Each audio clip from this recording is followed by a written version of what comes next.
another Who Am I? And heads up, this is a man this time. So, here we go. He was born on May 10th, 1908. He was lynched on December 4th, 1947. Yes, I did say lynched. Why, you ask? Well, because he was too prosperous as a Negro. Yeah. This really is a tale of rags to riches because you see, he started with a mule and a wagon, and he was so smart and he just worked so hard that, well, he became a prosperous farmer, business owner. He had a fleet of trucks. He also owned a general store and he was a philanthropist. Now, he did all this, and please note, he could not read and he could not write. But from my research on him, it was like he could see something mechanical and he saw a possibility of how he could use it in a different way, and he did it. In 1931, he opened a livestock business in Lowndes County, Alabama, and he used profits from that business to buy a Model T Ford. Well, he ended up converting that into a truck. Again, he saw things mechanical that, well, he could do something else with them, and that's what he did. So soon he made his living hauling bone, kindling, scrap iron, and tin from Lowndes County to Montgomery instead of through his livestock business. Now, his business started doing really, really well, so he ended up buying a 1.5-ton truck. But he changed that a little bit too. He adapted it so he could carry passengers. So now he has a passenger truck, and he starts transporting people to town so they could go shopping. He was a deacon at a local church, and on Sundays he would use that converted passenger truck to transport people to different churches in Lowndes County. He married and they had 7 children. And so with the help of his wife and his children, he started preparing food and drinks, and he would sell that to people who were riding in his passenger trucks. So you talk about having different income streams. This guy, he did it. He did it. Now, in my mind, he was an entrepreneur extraordinaire. And he became known for his reliability.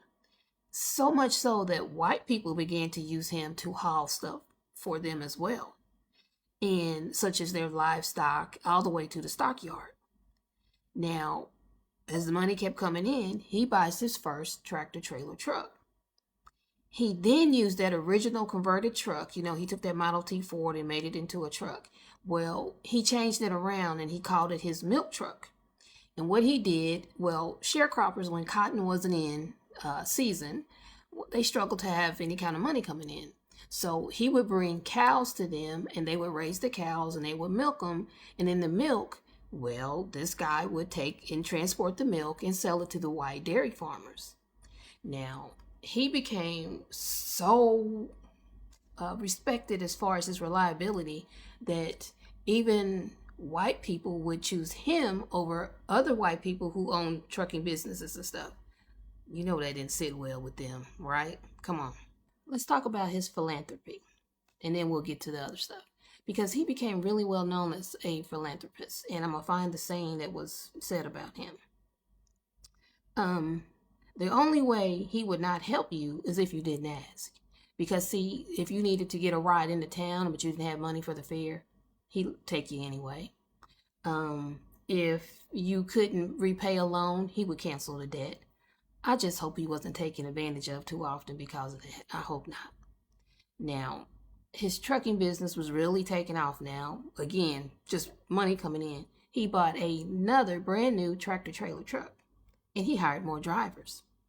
And he was known to pay well, even better than the white farmers did.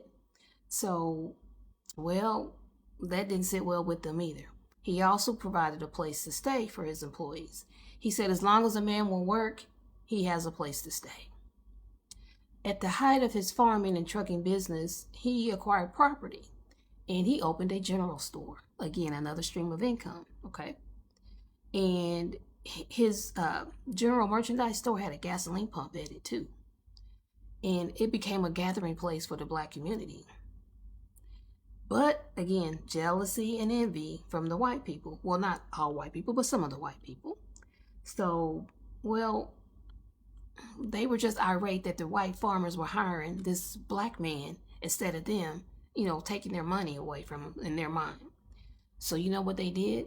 These angry white people? They, well, on December 4th, 1947, they basically hunted him down. They, his family was working at the store and they heard shots. By the time they got to where he was, they found this man's body in a ditch. They had shot and killed him. Who was this man? His name is Elmore Bolling. Now, I don't have any pictures up of him because it said you had to get permission to use pictures. And I'm going to tell you even more so why. His family, so much was taken from them. I didn't want to do that as well. Because after he was killed, local white people, including those who had respected him and hired him to haul stuff for them, well, this is what they did. They falsely laid claim to his fortune. And he had amassed about, in today's dollars, $500,000. That's $500,000, y'all. And they took that and they plunged his family. Remember, it's his wife and 7 kids. Now they're in poverty because all his property, his money, his land was taken. Now, for decades, Elmore Bolling's family believed that, there was a myth perpetuated that the reason why he was killed is that he was in a love triangle or that he insulted his assailant's wife. None of that was true. His daughter, Josephine Bolling McCall, she was only 5 when her father was killed. It wasn't until she was 60 years old, that's 55 years later, she found an article in the Chicago Defender, and it described the real reason that Elmore Bolling was killed. And I'm going to do a quote. Enraged whites, jealous over the success of a Negro, are believed to be the lynchers of Elmore Bolling. That's end quote. That's the first time she ever heard her father's death described as a lynching.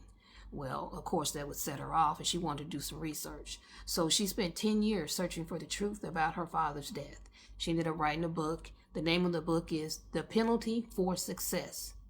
My father was lynched in Lowndes County, Alabama.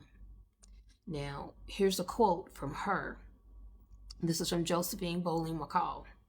Quote, "My father was lynched, having not committed a crime, nor having been accused of a crime, and not even being suspected of a crime, but simply because he was too prosperous as a Negro." Damn. Elmore Bolling, rest in peace, rest in power, rest in heaven. I'm telling you, he's one of those first multi-income stream people. Just think what he could have done, except for that jealousy and envy. Damn. All right, y'all. Had to get one in before the new year. Have a good one.